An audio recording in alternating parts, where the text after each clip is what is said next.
Hi, this is Naim Hussain. Today I'm going to talk about a very interesting topic, and that is how to use words in your speaking. তোমরা যারা ইংরেজি শিখছো তাদের প্রত্যেকের জন্যই আচ্ছা common suggestion যে আমরা যখনই কোনো শব্দ শিখবো সাথে সাথে সেই শব্দগুলোর ব্যবহারটা শিখে ফেলবো। আমি আজকের এই ক্লাসে দেখাবার চেষ্টা করব গো অ্যান্ড কাম এই দুটো শব্দ আসলে আমরা কীভাবে শিখব। Should we just learn the Bangla meaning of these words, or do we have to know the uses of these words? চলো আমরা দেখে নেই এই শব্দ দুটোকে কীভাবে আমরা ইফেক্টিভলি শিখতে পারি। গো অ্যান্ড কাম এই দুটো শব্দ আই কুড সে কিছুটা বিপরীত। যেমন আমরা নর্মালি জানি গো মানে যাওয়া, কাম মানে আসা। এই যে গো মানে যাওয়া, কাম মানে আসা, এই জানার মধ্যে আসলে খুব বেশি ইফেক্টিভনেস আছে বলে আমরা মনে করি না, because it doesn't make sense. বরং আমরা যখন এই শব্দটাকে ঠিক এভাবে শিখব, গো অ্যান্ড কাম এই দুটোই কিন্তু আলটিমেটলি মুভমেন্টকে তুলে ধরে। So if something is here, let's say আমি এখানে আছি, আমি যখন এখান থেকে অন্য কোনো জায়গায় মুভ করবো, like here to there, then I can use go. এবং অন্য কোনো জায়গা থেকে যখন আমি এখানে আসবো, here, then I could use come. Clear? অর্থাৎ আমি গো অ্যান্ড কাম দুটোই আসলে মুভমেন্ট অর্থে আমরা ব্যবহার করব। That means move from one place to another place, but গো এর ক্ষেত্রে এই মুভমেন্টটা হবে এখান থেকে অন্য যে কোনো জায়গায়। দেয়ার মিনস এনিওয়্যার। সো এখান থেকে অন্য যে কোনো জায়গায় যখন কেউ মুভ করে, then we have to use go. এবং অন্য কোনো জায়গা থেকে যখন মানুষ এখানে মুভ করে, বা আমি যেখানে আছি, বা হোয়ার এভার ইউ আর, তুমি যে জায়গাটাকে এখানে ধরছো সেখানে যখন কেউ চলে আসে বা ব্যাক করে বা ফিরে আসে, then you should use come. Clear? So from here to there we can use go, and from there to here we should use come. Right? এখন আমরা যেটা দেখার চেষ্টা করব, এই গো শব্দের অর্থ শুধুমাত্র যাওয়া, এটা শেখার মধ্যে আসলে কোনো বেনিফিট নাই। বরং আমাদের যেটা চেষ্টা করতে হবে, এই গো শব্দকে আমরা কতগুলো ভিন্ন ভিন্ন অর্থে ব্যবহার করতে পারি। এটা জানতে পারলে যে সুবিধাটা হবে সেটা হচ্ছে, আমরা যখনই কথা বলতে যাব কিংবা লিখতে যাব, then we can use one single word for making different sentence and senses. Clear? So let's see. go শব্দটা আমরা দেখতে পারলে এভাবে যে go, এরপরে আমরা to ব্যবহার করব, and then location. go শব্দের সাথে যদি আমি to ব্যবহার করি, then it talks about the location. যেমন আমি বলতে পারি I go to my work. work মানে অফিস, আমি আমার কর্মস্থলে যাই। I go to school, I go to the market, I go to my university, I go to my college, anywhere that you want to say, right? So go to এরপরে আমরা ব্যবহার করতে পারি লোকেশন। তবে কিছু এক্সেপশন তো আছে, যেমন গো শব্দের পরে আমরা লোকেশনই বোঝাবো, বাট সেক্ষেত্রে টু ব্যবহার করব না। এটা দুটো শব্দের ক্ষেত্রে হয়ে থাকে। একটা হলো গো দেয়ার, গো দেয়ার, গো দেয়ার, অথবা গো হোম। আমরা দেয়ার এবং হোম এই দুটো শব্দ যখন থাকবে সেক্ষেত্রে আমরা লোকেশন অর্থে ব্যবহার করছি, বাট টু ব্যবহার করবো না। It's exception. Go home, go there. যেমন আমি বাড়ি যাই, then you could say I go home, not I go to home. আমি সেখানে যাই, I go there, not I go to there. Clear? So go, to and then location. শুধুমাত্র home এবং দেয়ারের ক্ষেত্রে গো এর পরে টু ব্যবহার না করে আমরা লোকেশন ব্যবহার করছি। নেক্সট, আমরা গো শব্দের সাথে বেশ কিছু প্রিপোজিশন ব্যবহার করতে পারি। যেমন গো আপ। গো আপ মানে হলো গ্র্যাজুয়ালি উপরের দিকে ওঠা।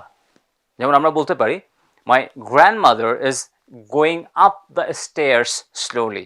আমার গ্র্যান্ডমাদার, আমার দাদি কিংবা নানি সিঁড়ি বেয়ে উপরের দিকে উঠছেন। Going up the stairs, that is gradually উপরের দিকে ওঠা। Get the point? Then we also can use go down. Go down. Go down শব্দের অর্থ কি? গ্র্যাজুয়ালি উপর থেকে নিচের দিকে নামা। So you could say my uncle is going down the stairs slowly. আমার আঙ্কেল সিঁড়ি বেয়ে নিচের দিকে ধীরে ধীরে নামছেন। গো ডাউন তার মানে গ্র্যাজুয়ালি নিচের দিকে নামা। দেন আমরা ব্যবহার করতে পারি গো into. Go into and go out of. Go into, go out of. Go into অর্থ হচ্ছে কোনো একটা জায়গায় প্রবেশ করা। যেমন আমি বলতে পারি যে লেটস সে আমি অফিসে বসে আছি, ওই মুহূর্তে দেখলাম আমার একটা ফ্রেন্ড আমার বসের সাথে কথা বলতে তার রুমে যাচ্ছে। Then I could say he is going into his room. সে তার রুমে যাচ্ছে। He is going into the into the officers room, সে অফিসারদের রুমে প্রবেশ করছে বা যাচ্ছে। ইনটু অর্থাৎ ওই মুহূর্তে সে গতিশীল ছিল। I am talking about the situation যে সময় সে বসের রুমে বা তাদের রুমে প্রবেশ করছে। গো আউট অফ শব্দের অর্থ হচ্ছে কোনো একটা জায়গা থেকে বেরিয়ে যাওয়া।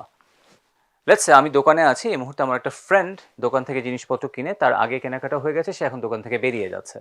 তখন আমি হয়তো বলতে পারি he is going out of the room, অথবা he is going out of the shop, সে দোকান থেকে বেরিয়ে যাচ্ছে। ফ্রম হিয়ার টু দেয়ার অর্থাৎ সে এখান থেকে বাইরে চলে যাচ্ছে। Going out of the room, say room থেকে, বা going out of the shop, shop থেকে বেরিয়ে যাচ্ছে। সো গো আউট অফ ব্যবহার করলে বেরিয়ে যাওয়া বোঝায়। অ্যান্ড দেন আমরা ব্যবহার করতে পারি গোয়িং টু। গোয়িং টু শব্দটা মূলত ফিউচার প্ল্যান অর্থে ব্যবহার করি আমরা। Am is are and then going to, এরপরে আমরা ব্যবহার করতে পারি ভার্বের present form and extension.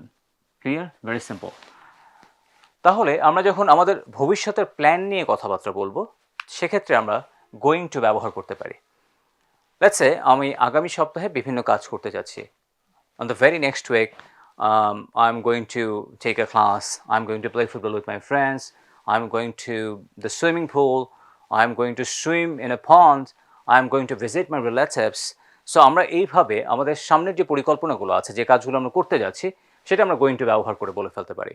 Let's say আমরা একটা ছোট এক্সাম্পল দিলেই পারি যে নেক্সট উইকে আমি 7 দিনে কী কী কাজ করতে যাচ্ছি। I can make a plan for that. And how can I say that? On Saturday I'm going to visit my relatives. Good job. On Sunday, I'm going to take a class. On Monday, I'm going to play with my friends. On Tuesday, I'm going to do something different than that I do not do regularly. On Wednesday, I'm going to write down a book. On Thursday, I'm going to take a speaking class.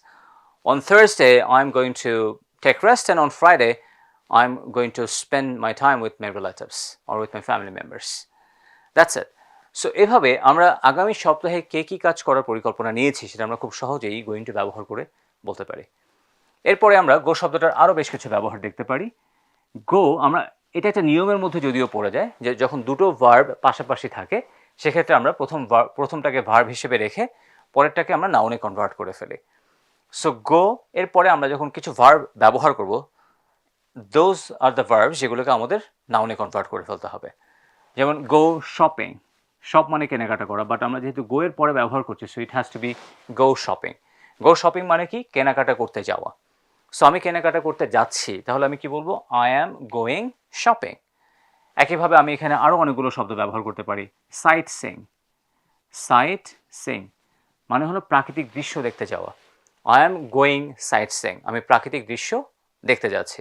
And then আমি ব্যবহার করতে পারি গো dancing, right? গো dancing মানে কি?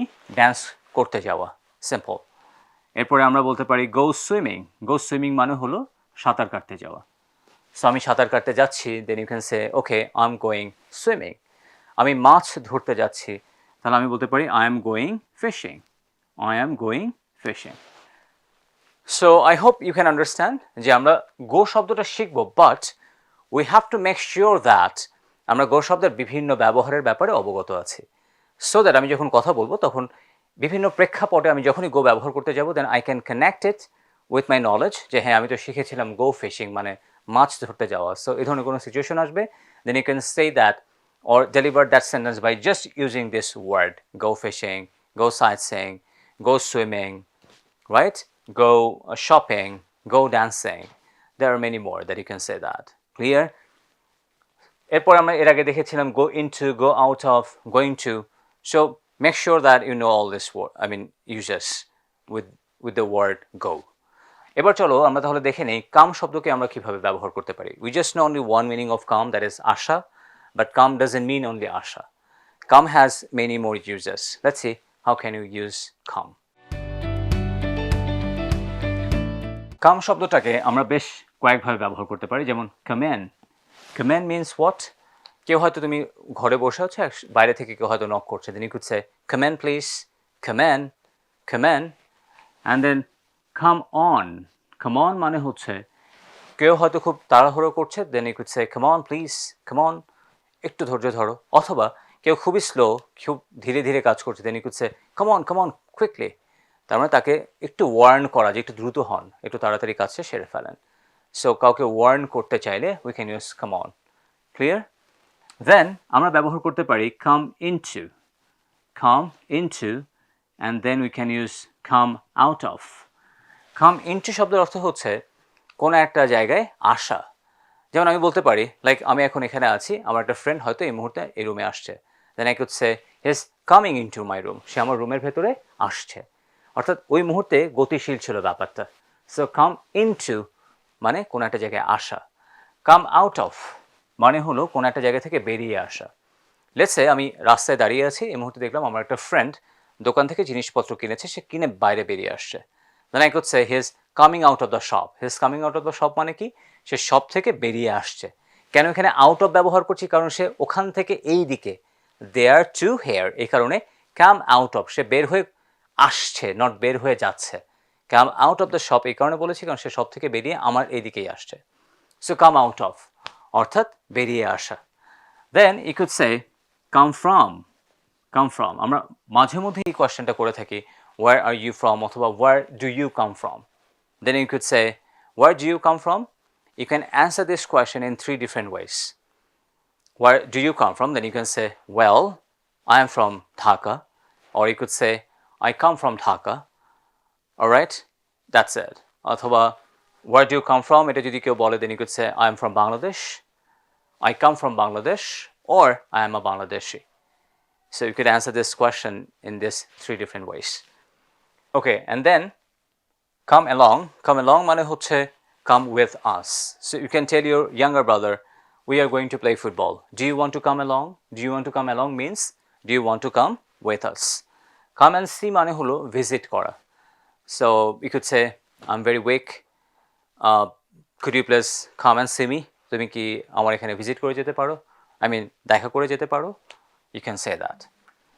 Also you can make sense by using come home. Come home মানে কি? বাড়িতে ফিরে আসা। Come back মানে কি? ব্যাক করা, ব্যাক করে চলে আসা। You could say come here, not come there. Come here মানে এখানে আসা। You cannot say come there. You can say come here. So তাহলে দেখো আমরা এখানে একটা শব্দ শিখতে গিয়েছি, সেটা হলো come, এবং এই শব্দগুলোকে আমরা কতগুলো ভিন্ন ভিন্ন ভাবে ব্যবহার করতে পারছি। And that will make us smart, because when you learn a word with its different uses, then it will automatically give you confidence to speak more, to use words more, to use words smartly and effectively at the time of conversation.